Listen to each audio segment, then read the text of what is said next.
Welcome to the Queen Trail Podcast. Meditation doesn't have to be sitting still and having an empty mind. The journey is such a beautiful thing because we are all on a journey. You want to make sure you have some kind of distribution plan, or at least have an idea of it, because you can make this really amazing film and it only gets seen by your family and friends. Old Hollywood is still intact. Every horse runs hard, but when they win, and they know it, they've got this little sass about them. It was pretty rough. I had to go into the water and with my med pack, swim to the beach, treat these guys, put them on my back, swim out to the helo. And I'm like, oh my God, I've never seen those before. And I said, what are those? And before I could even finish the sentence, she said, oh my God, you didn't touch them, did you? Even if monarchs go away and we never see one again, because there never will be monarchs again if they die out, it is just a little indicator of larger threats to humanity. My dad said, so what were you guys doing in the desert? I said, we were taking nude photos. Hey everybody, welcome back. I hope you had a great week since the last time that we got together. We have been asked to do another list with Sophia. Hello. So I have Sophie here with me, and we've got a whole list of questions. So I think we're going to get right into it. The first question is, if you had a whole day where you could do anything you wanted, what would you do?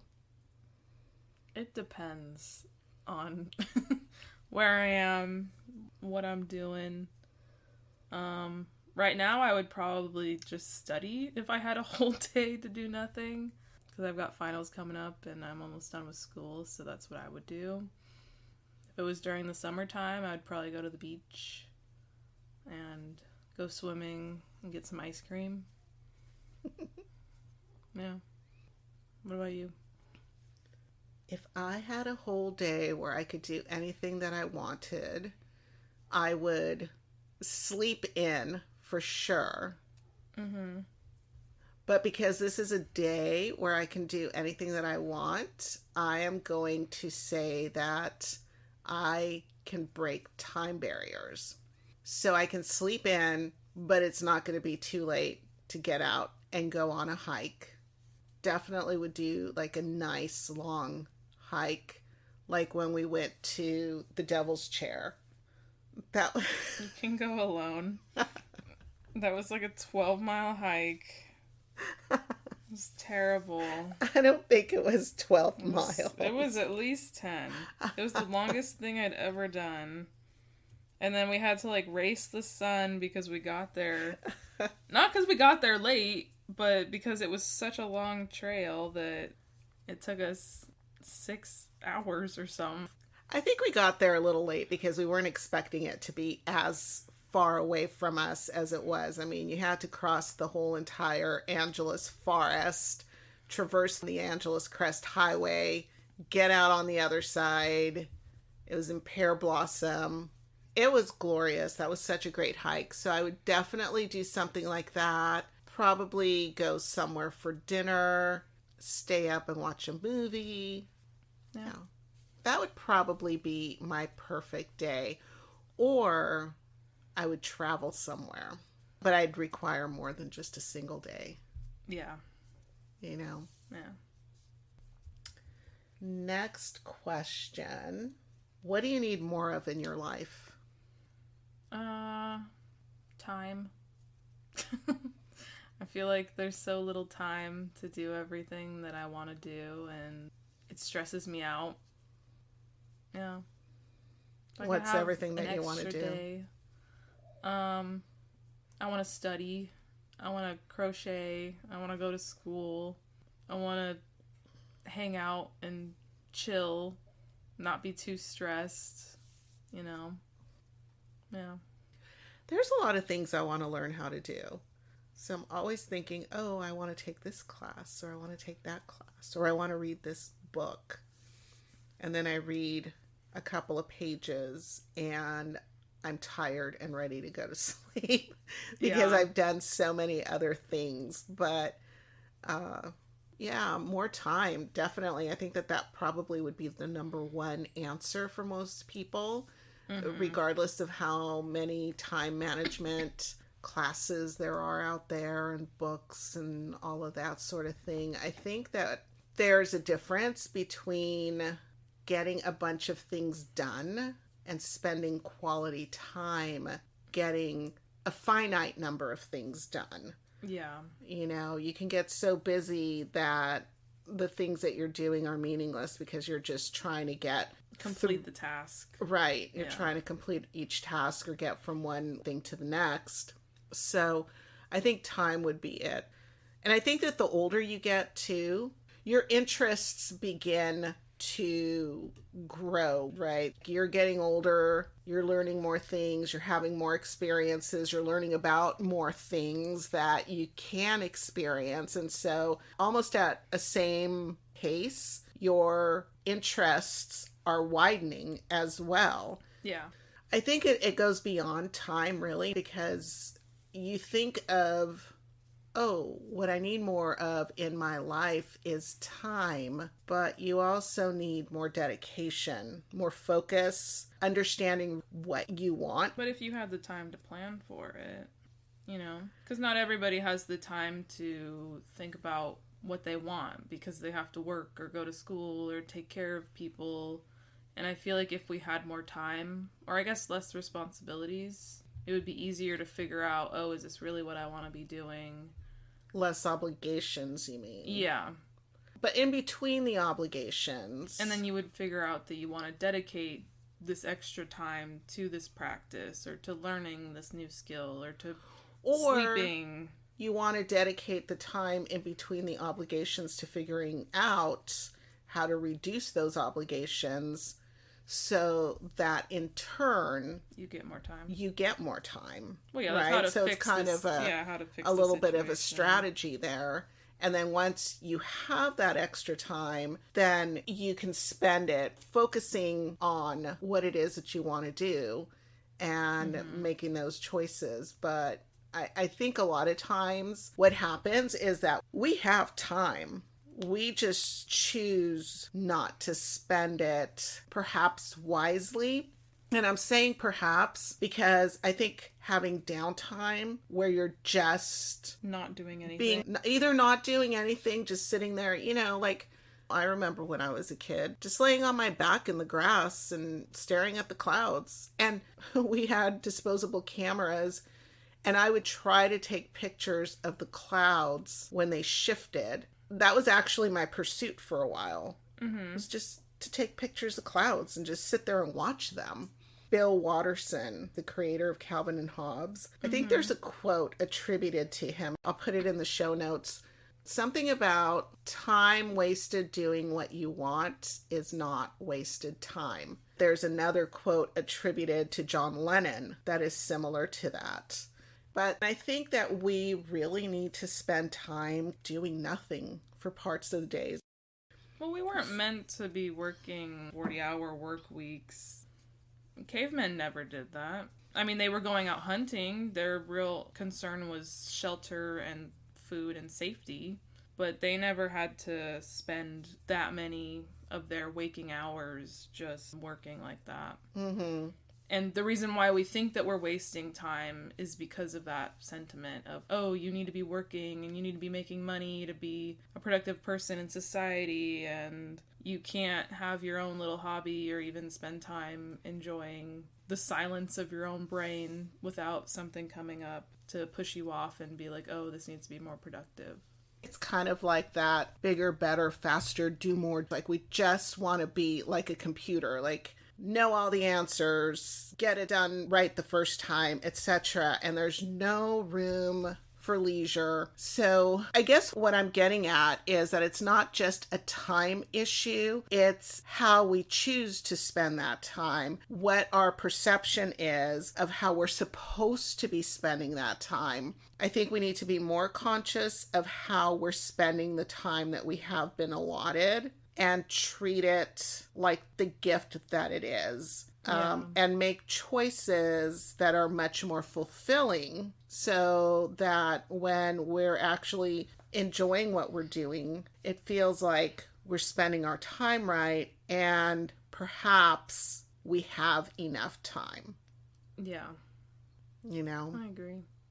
And, life is a series of challenges and obstacles, sometimes it feels like. So you're trying to find that time in between each one of those challenges that you can enjoy. You're not always going to get to spend the time that you have the way that will fulfill you the most. Mm-hmm. But I think that despite the idea that we're all living in this rat race where we're working our asses off at work, or we're working our asses off at school, or we're running from one activity to the next, we're filling our calendars, we can make different choices. We can stop filling our calendars to that brim. We have the time in between to do more things. So now that we've been talking about this, I'm not sure that time is what I need more of. I think it's quality moments, perhaps, that I need more of. Focus, the things that bring me joy. And not just joy, but the things that make me feel purposeful, because it's more meaning, because when you find purpose in something, you find meaning in it. And from meaning, you derive contentment. So I think it is more purpose and meaning and quality attention to what I'm doing at the moment, so that the time that I am allotted feels much more fulfilling. Yeah. The next question is, what do you need less of in your life?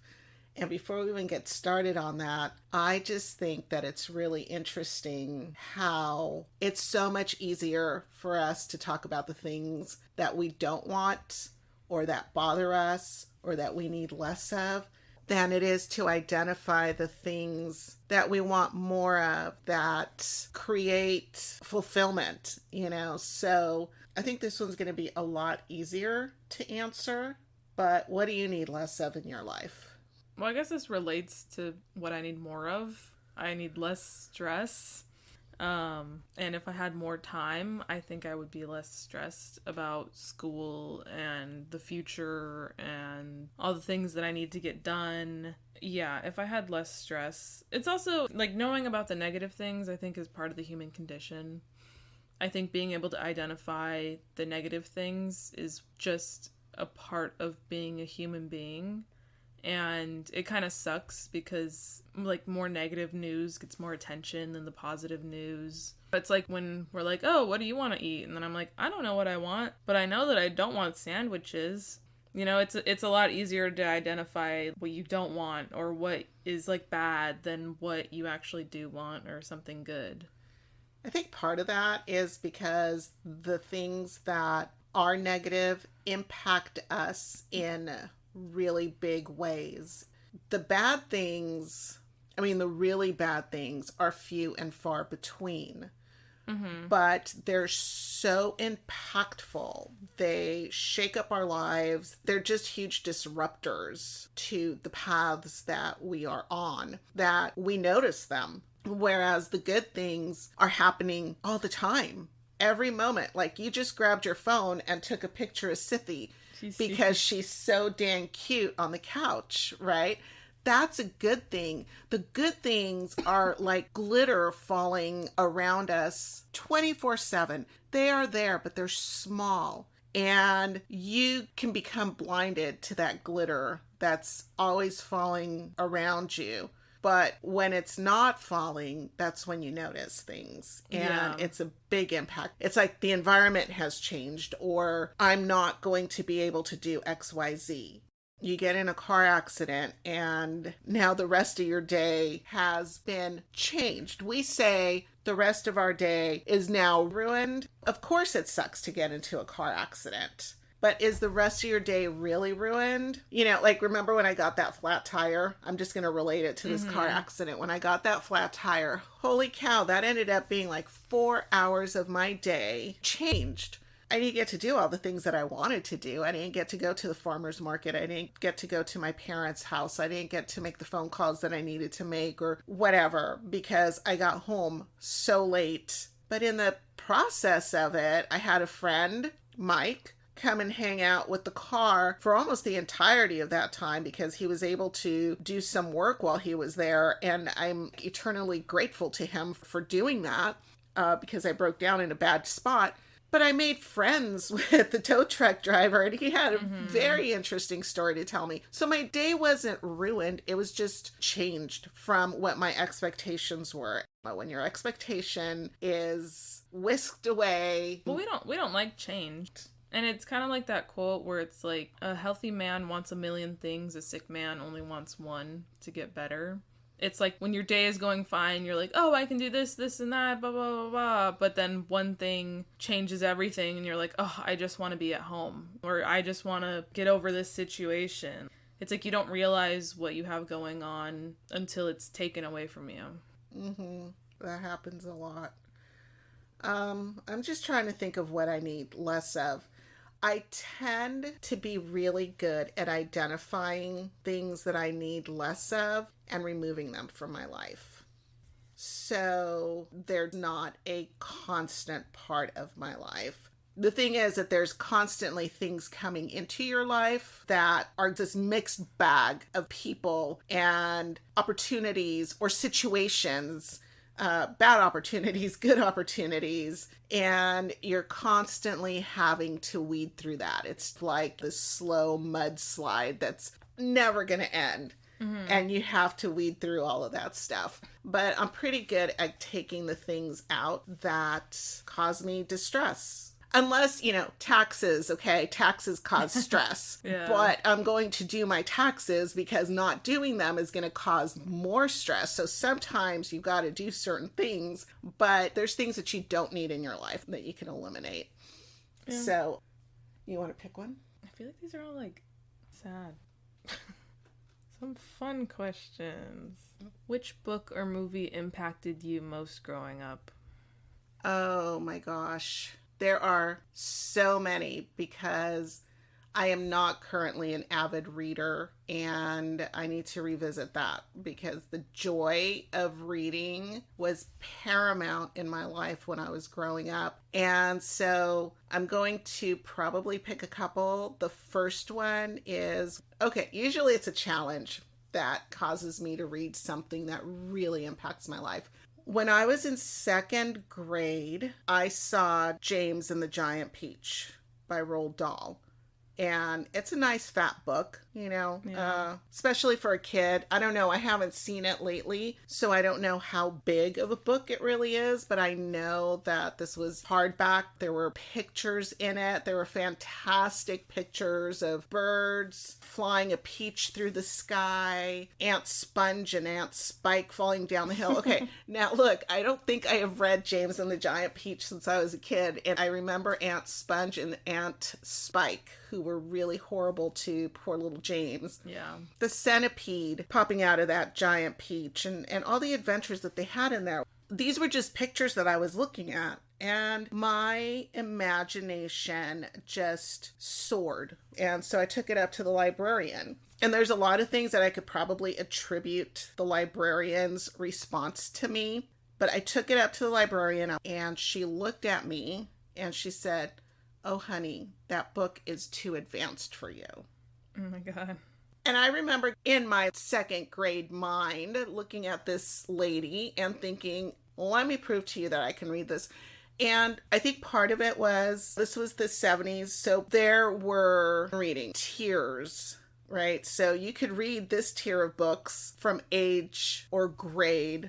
They did that in my school too. There was like a letter for every group. And if you could read the W, X, Y, and Z books, those were like the most advanced in our library. And they were like, oh, this is like 12th grade reading level. And I could read at that. So I was like, oh, cool. Like I'm like a third grader. I think back then they really kept you in your tier. So that was part of it. This was a more advanced book, and I was not in that more advanced grade. But I was also a really precocious kid, and I didn't like being told no. I don't think anybody likes being told no. And even as a little kid, it's insulting to have somebody tell you, oh, this is too advanced for you. You take it personally.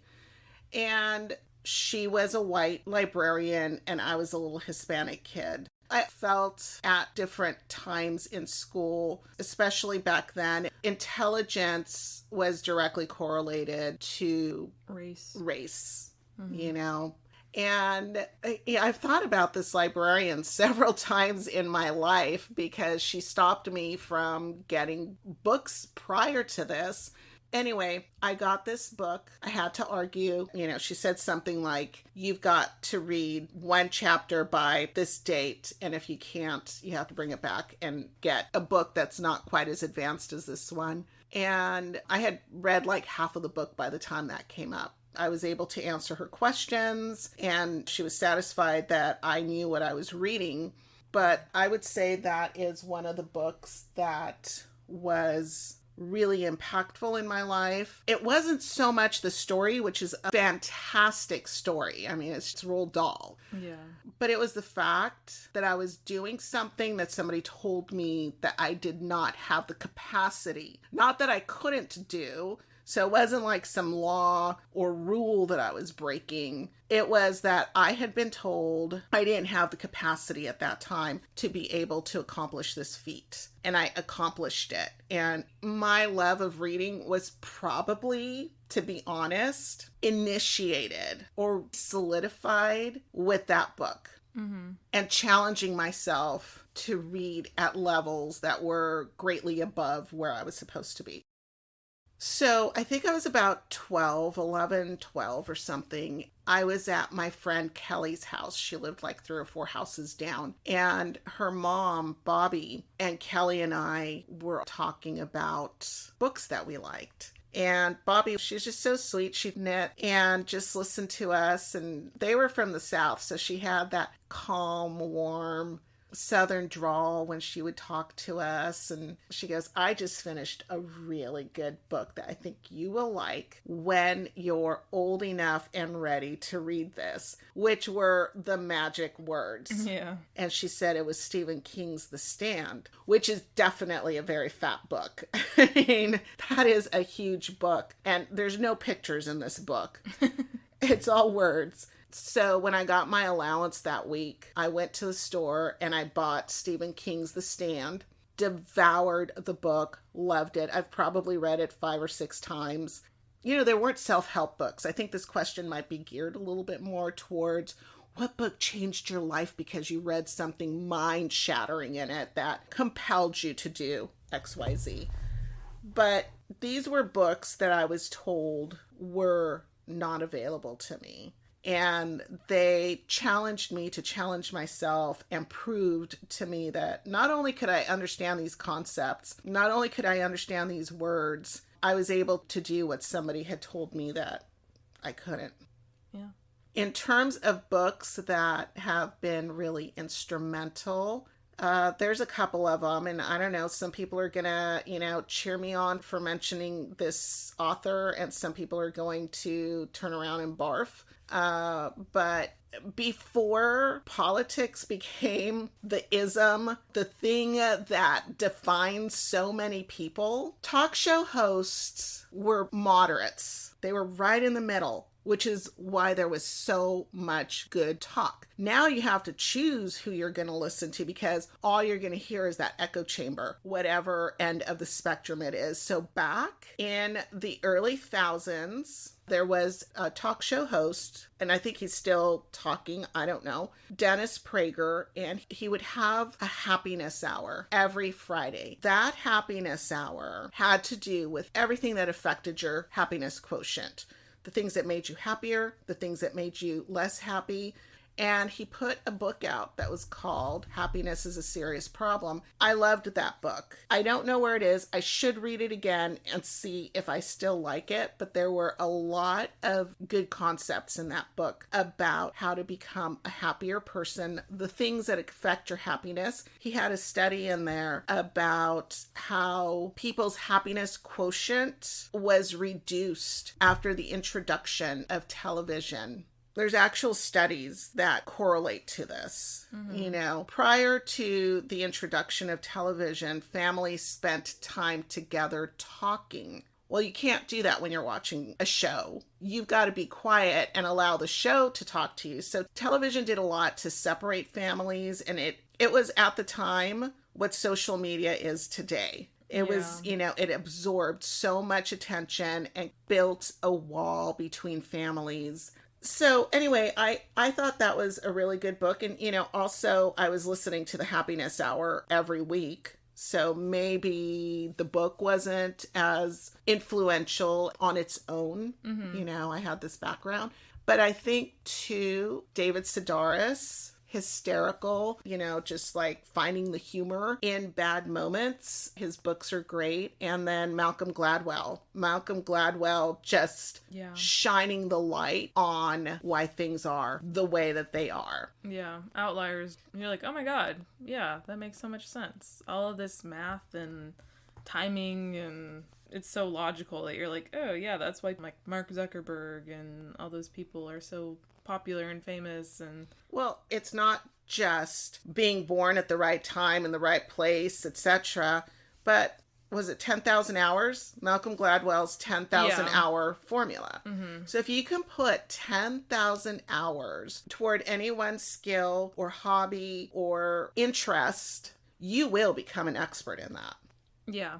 So you have the ability to overcome not being born in the right place or at the right time or to the right parents. Yeah, it's like the whole, like, talent will get you far, but dedication will get you farther. The amount of time you put in. And if you put 10,000 hours in and you're still not good at it, then, maybe it wasn't meant for you. Like, you should be an expert at the point of 10,000 hours. Yeah, maybe you should become an expert at sleeping. Yeah, I think maybe that's why most of us sleep so well. But, actually, that's another thing right there. People don't sleep very well. I think that's one of the biggest complaints is I wasn't able to sleep last night. I'm so tired today. I didn't get quality sleep, etc., etc. So we're not even putting the quality time into figuring out how to get a better night's sleep. At a certain point, I don't know at what point, I would be pulling a number out of the air for sleep. But 10,000 hours, I looked this up, is 416.667 days. So it's just a little over a year of 24/7 dedication. We should all be experts at getting a really good night's sleep. Your turn. Okay. I didn't have the same experience in school with being told I wasn't able to read stuff. In fact, it was kind of the opposite, where we were given books and we were able to choose anything from the library, and we could take quizzes on the books and get points for them. I don't really remember what happened to the points in elementary school, but in middle school, if we read 1,000,000 words, we got a pizza party every year. So 6th and 7th grade, I read 1,000,000 words. And we got bookmarks and stuff like that for reading so much. I read a lot of then, but I think the most impactful was The Book Thief by Marcus Zuzak. It's such a good book. It's a fictional book, but based on like true events about the Holocaust. And there's the point of view of death, and it's retrospective and kind of creepy, but it's very interesting to think about. And I think I was about the same age as the girl in the book. I think she's like 10 or 11. And so it was really cool to see that parallel between me and her, and be able to see like what it would be like to be in her shoes and have to deal with that. And then the other book that I really liked is called A Tale for the Time Being by Ruth Ozeki. It's, again, a fictional book about this woman. I think she lives in Alaska. It was supposed to be like after that really bad tsunami in Japan. And she finds this journal from this girl who was in Japan, and it kind of goes back and forth between their two stories of journal entries from this teenage girl in Japan about her life, and then this lady trying to figure out if she's still alive after everything that had happened. And I feel like that book was, I think it was one of the first books that I read that was in that style of kind of two narrators talking to each other. And again, it had that kind of like supernatural talking about death. Like, it's kind of spiritual as well. Like, the girl kind of visits this lady in her dreams, and there's this spiritual kind of Buddhist follow through throughout the entire book. And I think both of those books are really interesting and like super good reads. I can see the visuals in my head for them. Those books, yeah. Movies, I don't know if I have a movie that impacted me growing up. Have you seen The Burbs yet? That did impact me badly. It's a funny, it's creepy, but it's funny. It creeped me out as a Very kid, funny. and I didn't like it. And, yeah, I never wanted to watch it. I don't think I've seen it as an adult, so maybe I'll have to rewatch it. You'll have to watch it. That one's pretty funny. I mean, there's films now that have impacted me. Like Everything, Everywhere, All at Once. That was excellent. That was so good. Made me cry, made me laugh. It totally deserves all the awards that it got. It does. Just the relatable moments in it.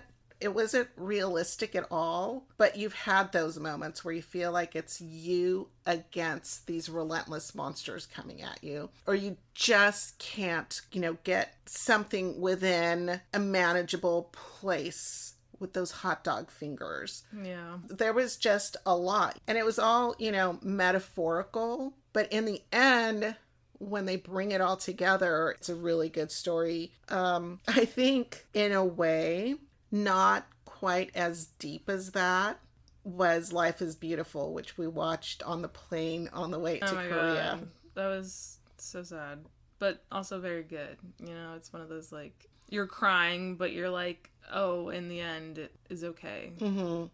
Yeah. And I think a lot of films are like that, where you're trying to bring all of those pieces together. I'm thinking of Parasite, which was another one where you were trying to figure out for a lot of that movie what was actually happening. It was very Hitchcock-like, a lot of Alfred Hitchcock features. But not that these three films are necessarily in the same genre, but they're films that you're trying to put a puzzle together. The pieces don't exactly fit, and then you get to that last 15 minutes or that last half hour, and you're like, oh my God, that was so brilliant. Yeah, everything clicks into place. Everything clicks into place. Also, it's not really like that, but La La Land was kind of that same, like, oh, you're sad, but I guess I'm happy for them. I know you didn't, I don't think you've seen it. I didn't see it. It's kind of about their journey as a couple. It's like this, like, bittersweet, what would have been better in the end kind of thing. And life is like that. I think that's why it clicks so much, because at any moment, there's not A or B that you could choose from. There's the whole alphabet and then double letter alphabet going. I mean, you have so many choices, but you can only choose one. And then once you've made that choice, the other ones are closed to you. Mm-hmm. You can no longer follow those paths. And, that's okay. That's what life is like. What's on your bucket list? Well, I'm going to one of my bucket list places this summer. I'm going to Italy. While I was growing up, I thought I was way more Italian than I am, like almost half Italian, but I'm only 1% Italian. It's kind of funny that I'm going there, because whenever anyone asked where my last name was from, I'm like, oh, it's Italian, like I'm Italian, like ba ba ba ba ba, and then I come to find out that I'm barely even a little bit Italian. But I've always wanted to go to Italy and Costa Rica as a kid, because it's like that's where I thought my heritage was from. So we're gonna go to Sicily, Rome, Florence, Venice, and enjoy and see all of the cool stuff. Go to the Vatican, see the David, eat pizza and pasta, and hang out. Get on a gondola ride. Yeah. That's fun. Mm-hmm. So you guys are staying in Venice as well? Venice. Yes. Yeah. I don't know if that's the right way to say it or not. When I went to Italy, we were there in June or July, I want to say. Same time. Yeah. And we were in Venice. I actually really loved like a little boutique hotel, but the first floor is really the second floor. So if you're staying in an old building, there's no elevators. So I don't know where you guys are going to be staying, but just make sure you pack light. I remember the mosquitoes. They were so tiny, but they were voracious. And I didn't have really that many in my room. I just know that there were a few. And there was one that I did smash it because I was very upset. I feel like I have just been robbed when a mosquito steals my blood. Like, yeah. I get so highly offended that this little critter came and took my blood. Like, How dare you? I did not consent to that. No, I didn't sign off on you're that. stealing it. It's my blood. It's really silly, but that is exactly the sentiment that I have. But it was gorgeous. The food was incredible. Just the ingredients. Yeah, the food is so much better over there. Like when I went to London, it was like every single hamburger I had was like the best thing I've ever had. Exquisite. Yeah, crazy. You're going to have a really good time. And we did the gondola ride too. The gondola was fun. Our gondolier did not sing. We cajoled him and he decided to sing some disco song. And we were like, "Oh, solo mio." And he was like, "No." So it was pretty funny. Anything else on your bucket list? Oh, Canada. Oh, Canada. I want to go to Toronto and Vancouver. I don't know. I want to go everywhere. I feel like the world is so open to any possibilities that I feel like everything is on my bucket list. Like anything I could do, I want to do. Like why not go and see random stuff, you know, or go to an amusement park or go to a museum or go to the beach or fly to New York or whatever the heck. Yeah. Totally. Yeah. I think we were talking about going to every continent. Oh, yeah. Yeah. So we've clearly been in North America. Mm-hmm. We were in Central America. Which is technically South America, but I really want to go to South America. I want to go somewhere in South America. We've been to Asia. Uh-huh. And we've both been to Europe, but not together. Europe. We haven't been to Africa. We haven't been to Australia. I also want to go to the South Pole and... which is a very long trip. See Captain Robert Scott's camp. Oh, yeah. Because that story... I was talking to Walter McKinley Lewis. If you have not listened to episode 32, please do yourself a favor and listen to it. He is the most incredible, courageous human being. And you would never know it just meeting him because he's such a nice, mild-mannered guy. He's just lovely, but he has got so much courage in his heart. It's amazing. He took 3 trips to the South Pole, to Antarctica in an ice cutter. He saw Sir Robert Scott's camp. He was a British explorer, and I think he had 4 guys with him. They wanted to plant that British flag in the South Pole, and they ended up caught in this horrible storm. And he left the most touching letter to his wife. He knew he was dying, and he had left his wife and I think 4-year-old son behind. I love reading old letters and understanding what the culture was, the perception of the world at a time when you had no choice but to be pragmatic and kind of stoic about life. It pulls at your heartstrings when you read it, and I want to see...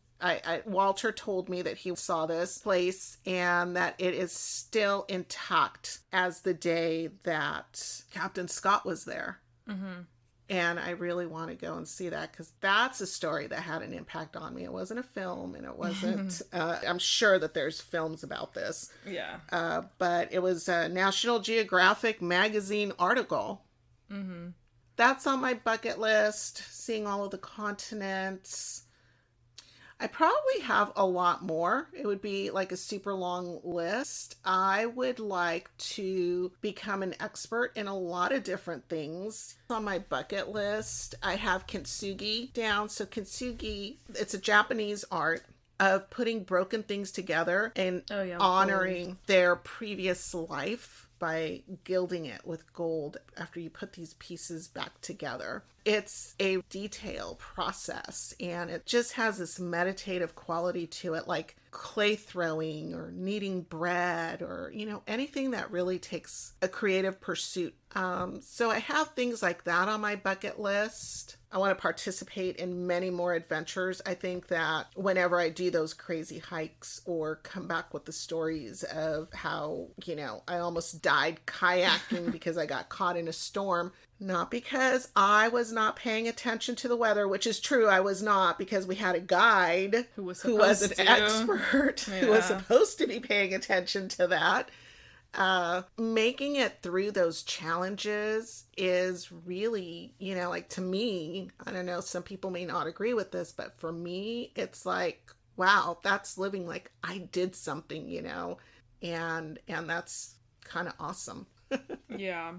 You know, The episode that I recorded with Dawn Atwood, who is currently in Micronesia, who reminds me always of this stuff. Walter reminds me of it because of their adventurous spirits. Yeah, there's a confidence that traveling instills in you. It's like, if I can navigate myself around London or Seoul or wherever, I can navigate through my life back home. I can make appointments for myself and drive myself places and talk to these people because I did it in a foreign country or another place, and I can do it right back here when I come back. I can explore my own city. Yeah. And I think it's that, you start small. You start exploring your own city, like all of the times that we went to downtown Los Angeles and just were like, all right, here's what we want to see. What else is around here? Let's go check that out. All of the hikes, the local hikes and everything. But moreover is, I think what we were talking about earlier in this episode is that it allows you to pinpoint the important things, the ones that bring you fulfillment. So it allows you to make better choices, and like you realize that there are limitations. Like you might think that you can do anything, but there are other elements that are working around you. No man is an island. So there's other stuff that's going on around you that you need to be aware. Proprioception is super important, and not just proprioception in the sense of knowing where your body is in relation to the things that are around you, but knowing where you are mentally in relation to the other things that are around you, where you are emotionally, that there are limitations. Yeah. And that you should be aware. Like, don't go beyond a certain point because you're going to bump into something that then, again, going back to what we were talking about earlier, is going to shift the path of your life in a way that is outside of the expectations that you had for it. Yeah. Yeah, I feel like traveling is humbling. It's like getting on the wrong bus. Like, you're like, oh, I can do this. I got this. And then you get on a train and it's going the wrong direction and you go 2 stops over and you're like, oh, I guess I was wrong. I don't know everything. But it's also, I feel like it makes me trust myself more because I'm like, I can do it. I can figure this out. I got from point A to point B moderately well. Like, maybe I'll get on the wrong bus or the wrong train or whatever, but like life will work out, and it has to, life has to work out. Either that or you die, so have the confidence to do things. Like, go for it. I don't know why you just reminded me of that Power Man 5000 song, Don't Be Afraid of the Future. It doesn't include you, it only excludes you. For anybody who doesn't know Power Man 5000, that song is called Wake Up, and it was one of my favorites to, when the kids weren't getting up, I kind of blasted at them. They're like a surf, punk, edgy, sometimes screamo band, definitely metal. And that song, I always really liked it. Not because of the anger, he's definitely very angry, but I just see this wave, like a surfer that's out there in the ocean, or a hiker that's out there in the wilderness, or whatever, a kayaker that's out there in the middle of the ocean, that all of a sudden sees the giant wave coming at them, or that bear that instead of doing its own thing decides to come at you. And it's like, life happens. You're just a little part of life. Not that I have a death wish or anything, but it kind of puts things into perspective, and it's not that deep of a song. But just in this moment, I'm using it as something a little bit better. Also, I don't think I've heard that song in probably years. Like 10 or more years at this point, right? I mean, that's like such an old song. Anyway, I think we're getting pretty close to where we should be wrapping this up. The sun has gone down. We are now sitting in a dark office recording this. We have probably 50 questions in front of us, and we're having to pick and choose because some of them are just so, like a little sad. We kind of like these lists to be fun. So if you weren't doing either what you're currently doing right now in life, which is being a student, or a current profession, what would you be doing? If you could do anything, if you could be anything in life, what would it be? I guess is the essence of this question.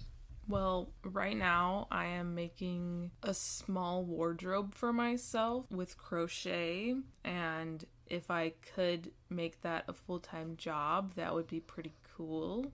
I think designing clothes and like sewing and knitting and textile work is always been an interest of mine.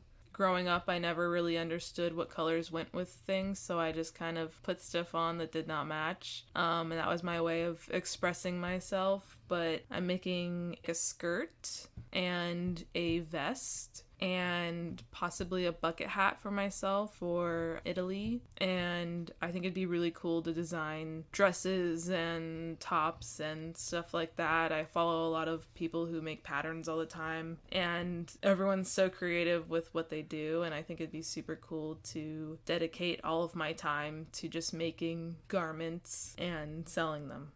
I like that. Mm-hmm. If I could do anything, well, I love writing. It probably stemmed out of my passion for reading. And, you know, you tend to want to share with others the things that bring you the most fulfillment and the most joy. So I think I would be a writer. Yeah. And that's it. I would just write. You're good at it. All the time. Thank you. Yeah. So I think that's it. Is there anything that you would like to add? I hope everyone has a good summer. I'm very excited about summer. I'm graduating. With you are? 3 AAs. And me and my best friend are walking the stage together. I convinced her. That's great. That makes me so happy because her bestie was not going to walk the stage. And I just think that if there's anybody out there that feels like getting to the end of an endeavor, like getting a degree, is not worth walking the stage for, just do it. Do it for the people who want to cheer you on, the ones that think that you're a rock star, that you're a superstar, because you have done something remarkable. Yeah, and do it for yourself. You're bookmarking the end of this journey. And I feel like if you've spent 2, 3, 4, 5, 6 years on doing something and you don't celebrate that, you're kind of saying, oh, that didn't matter, you know? And it's also, it is a good, like, bookmark to be like, oh, I accomplished something. I did something. Because if you're sitting there going like, oh, none of that meant anything. I'm only going to walk for my big degree, for my bachelor's or my master's. It's like you did something. You spent that time, you spent that energy, you spent that money, and you succeeded and you did something for yourself. And it also propels you, gives you that encouragement and that incentive to move on with renewed energy into the next phase. Yes. You know, we graduated once together, we can graduate again together. So it'll be fun. Oh, I love that. Yeah.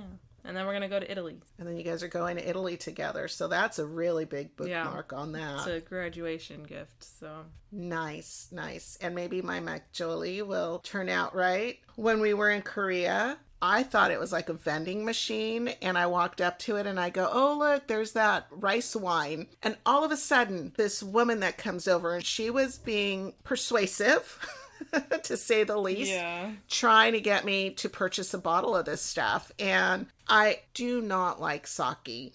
At least I have not tried a sake that I like. But I was imagining that Macchioli, which is Korea's rice wine, it might taste like sake. But she convinced me to purchase a bottle of it. And all of a sudden, all of these women started swirling around me. And I had one that was taking my credit card, and another one that was pulling out a bottle and presenting it to me. And another one that came over to let me know she's giving me stickers and a little booklet that was going to tell me all about this Macchioli. And they put it in a bag with some ice. And I didn't see all of that because it was just this whirlwind of first class service. And it was a little disorienting, to tell the truth.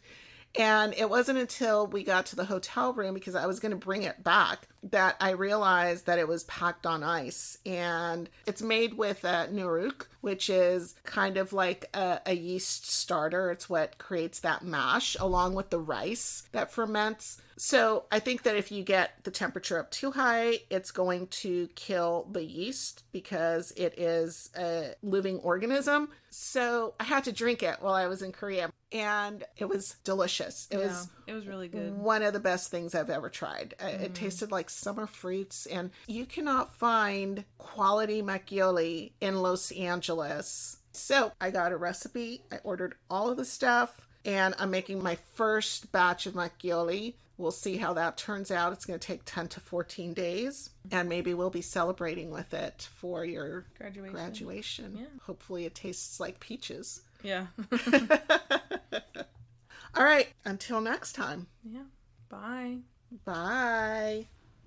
I hope that you enjoyed that list of questions. We had a lot of fun with it, and it was really interesting for me to note that on one of the first lists with Sophia episodes, Sophia had mentioned that she felt anxiety over having to make appointments, even with our super nice dentist. And I was really surprised and a little bit sad to hear that. In fact, I think that's almost my exact response, the exact words that I used back then. But on this episode, she stated that she was confident enough to make appointments after her adventures and travels. So that was literally the cherry on top of this fun Sunday of exploration and conversation with her.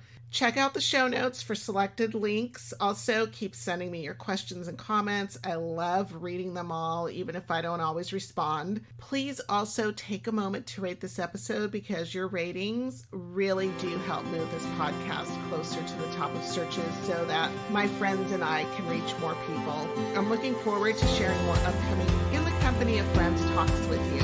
So please be sure to follow me on the socials and the .com, all at The Queen Trell Podcast. That's TheQuainTrelle